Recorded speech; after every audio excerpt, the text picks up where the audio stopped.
La Edad Media. Muchos piensan que la Edad Media fue un periodo oscuro en el que no pasó mucho y que se llama así porque quedó colgando en medio del esplendor de la antigua Roma y el mundo moderno. Es decir que para muchos la Edad Media fue un bache en la historia, un periodo de transición, como un sótano oscuro en el que el hombre permaneció oculto y del que salió nuevamente a la luz recién allá por el año 1500, cuando renacieron aquellas ideas de la antigüedad que habían hecho tan brillantes las épocas de Grecia y de Roma. Pero en este periodo sí que pasaron muchas cosas, pues fue en realidad por estos años cuando comenzó a gestarse la Europa que conocemos hoy. España, Francia, Italia, Alemania, Gran Bretaña, los Países Bajos, toda Escandinavia, Austria, Hungría son descendientes de aquellos famosos pueblos bárbaros que ocuparon estos territorios luego de la caída del Imperio Romano. Durante los 10 siglos de la Edad Media, estos pueblos se convirtieron en reinos y le dieron forma a Europa, referencia fundamental de la cultura occidental. Los francos. Allá por el siglo V después de Cristo, pueblos bárbaros provenientes del centro europeo acosaban la estabilidad del Imperio Romano. ¿Recuerdan? Sí, claro. Muy bien, entonces también recuerdan que fueron los bárbaros germanos quienes finalmente en el año 476 entraron y destruyeron a Roma por completo. Bueno, pero estos grandotes germanos no eran un solo pueblo, sino que estaban subdivididos en un sinnúmero de fracciones que siempre luchaban entre sí. Los lombardos, los vándalos, los godos, los visigodos, los borgoñeses, los sajones y especialmente un grupo de pueblos que lograron destacarse entre todos estos: los francos. Estos personajes rústicos, fuertes y muy guerreros venían de tierras cercanas al río Rin en la actual Alemania. Los francos tuvieron una gran ventaja. De su lado nació un hombre que era un líder por naturaleza y que jamás se dejaba vencer. Ese hombre se llamó Clodoveo. ¿Y saben qué? Comenzó a liderar a su pueblo con tan solo 16 años. ¡Ah! Mocoso engreído. ¿Mocoso engreído? Verás, en el año 481 llegó a ser el primer rey de todos los francos.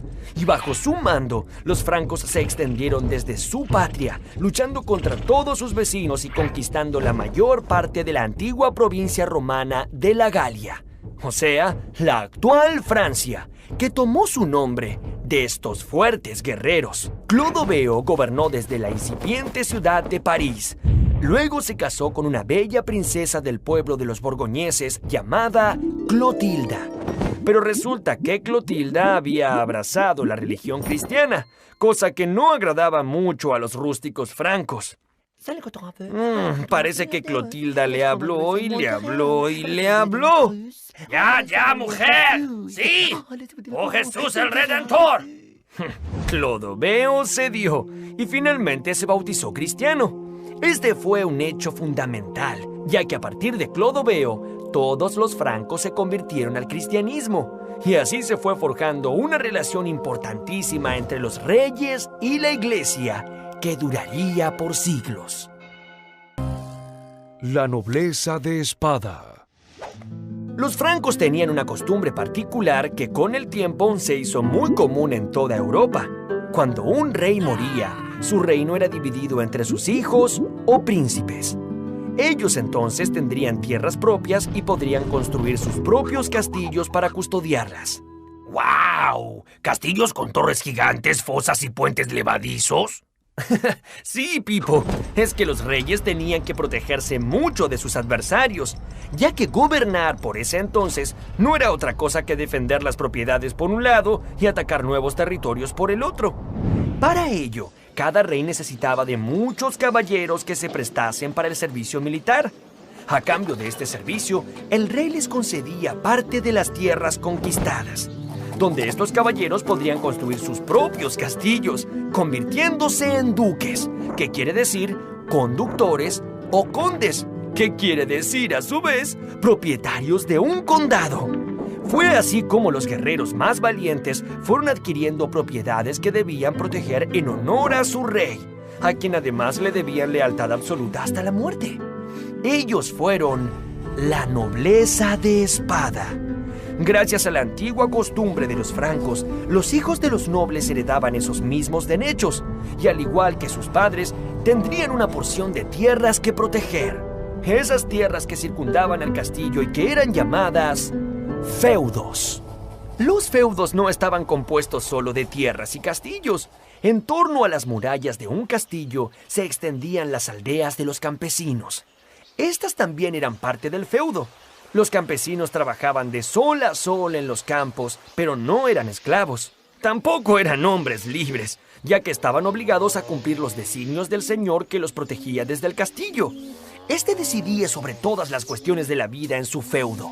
Así que si tenías la mala fortuna de tener un señor feudal cruel o injusto... ¡Quiero ver crecer mi reino! ¡No me importa si están cansados! No había remedio. La desgracia era tu único destino.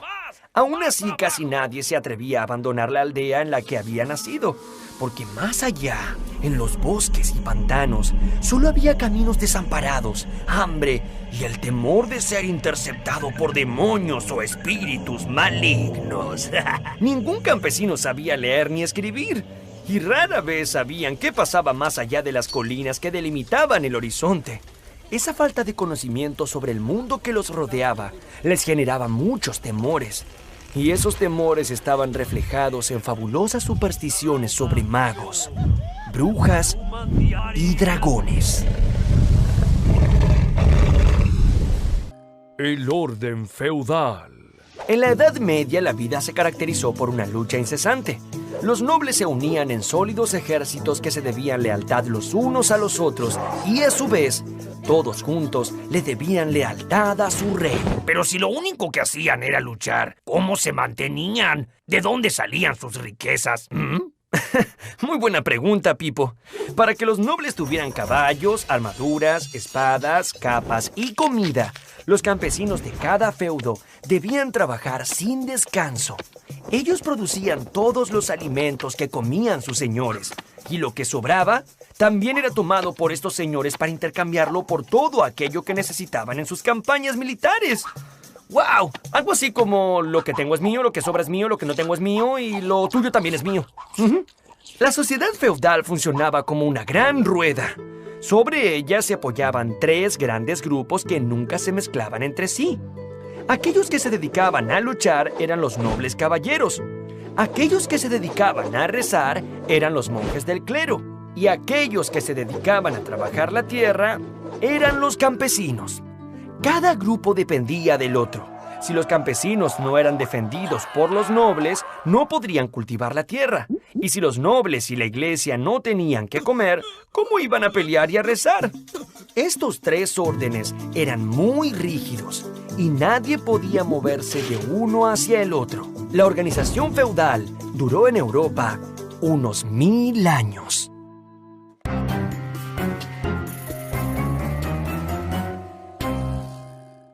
Los carolingios. Pipino era un duque de origen franco que tenía sus tierras en Soissons, a unos 100 kilómetros de París. Le decían el Breve, ya que digamos que no contaba con una gran estatura. Este tal Pipino, el Breve, no estaba tan contento con sus escasas tierras. A pesar de su limitada altura, Pipino se sentía suficientemente grande como para convertirse él mismo en rey de los francos. Fue así que inició su plan. Pipino notó que el Papa de Roma, que era el jefe de la iglesia, tenía muchísima influencia sobre todos los cristianos del reino. Entonces mandó ejércitos a Italia para defenderlo de invasores y agresores, permitiéndole crear los estados pontificios, que eran algo así como el reino de la iglesia. En agradecimiento, el Papa Zacarías le dio todo su apoyo, y en el año 754 fue coronado el nuevo rey de todos los francos. Pipino el Breve fue el padre de Carlomagno. A diferencia de su padre, él era un hombre alto y robusto. Carlomagno supo aprovechar la astuta alianza que su padre había entramado con el sumo pontífice de la Iglesia cristiana. Entonces envió nuevos ejércitos a Roma y estos hicieron aún más extensos y poderosos los territorios gobernados por el Papa. En retribución, el Papa nombró a Carlomagno Romanorum Ecclesia Protector. Si no lo entendieron, fue algo así como protector de la Iglesia de Roma. Con ese título, el gran rey de los francos se lanzó hacia el norte y hacia el sur, hacia el este y hacia el oeste, con el fin de conquistar, subyugar y cristianizar a todos los habitantes del continente europeo.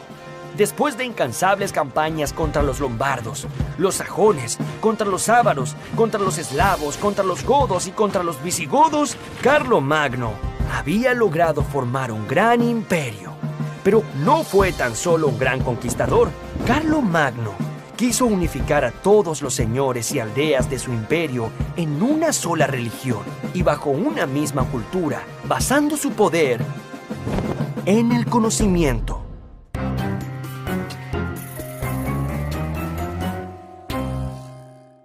Carlomagno y las primeras universidades. Casi 800 años más tarde del nacimiento de Cristo, Carlomagno se había convertido en una figura emblemática de toda Europa continental, y su imperio fue llamado el Imperio Carolingio. A pesar de ser un rey tan poderoso, Carlomagno no había ido a la escuela ni había tenido profesores durante su infancia. Es que, como ustedes saben, los nobles de esa época solo se ocupaban de luchar y conquistar territorios, y creían que elucubrar complejos cálculos matemáticos o filosofar acerca del mundo era una inútil pérdida de tiempo. Pero Carlomagno pensaba distinto, y a pesar de su escasa instrucción, tuvo una visión innovadora y completamente revolucionaria para la época. En su corte reunió sabios y poetas de distintas partes del mundo, a quienes invitaba para discutir sobre cuestiones que iban desde la importancia de Dios hasta el origen del mundo y de las estrellas. Él mismo aprendió a hablar el latín, que era el idioma de los antiguos romanos, y obligó a que sea enseñado en muchas iglesias y monasterios de su imperio. Sin embargo, le resultaba muy difícil escribir, ya que su mano estaba entumecida de tanto sostener su pesada espada de hierro. Los monjes tenían a su cargo documentar todos esos conocimientos universalistas que allí se enseñaban. Este fue el origen de las universidades, tal como las conocemos hoy. 2 siglos después de Carlomagno, de aquellos monasterios, nacieron muchas universidades, por ejemplo, la Universidad de Bolonia, en Italia, que fue fundada en el año 1088 y es la más antigua de Europa, o la de Oxford, en Inglaterra, que fue creada en el año 1096.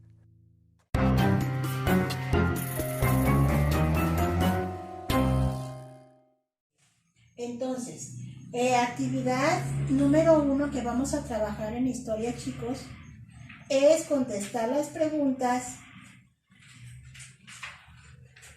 de su libro de la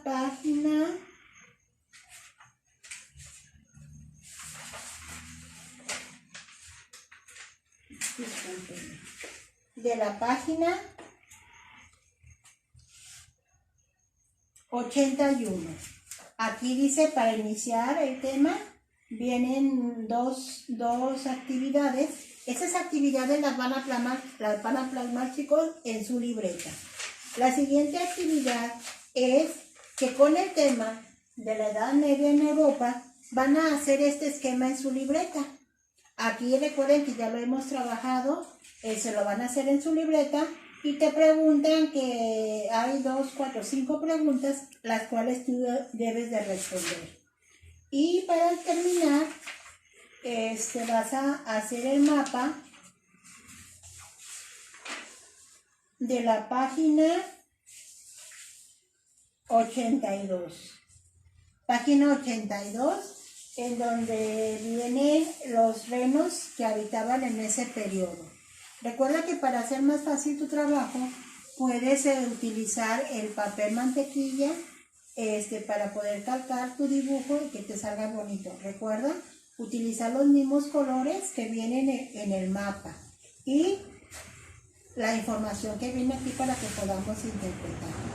No sé si tengas alguna duda, para cualquier cosa ya sabes que puedes contactarme por WhatsApp y ahí aclaramos dudas. El miércoles nos vamos a ver para trabajar y ver dudas sobre historia, geografía y español. Me da gusto saber que estén bien, cuídense mucho y nos vemos en el siguiente video.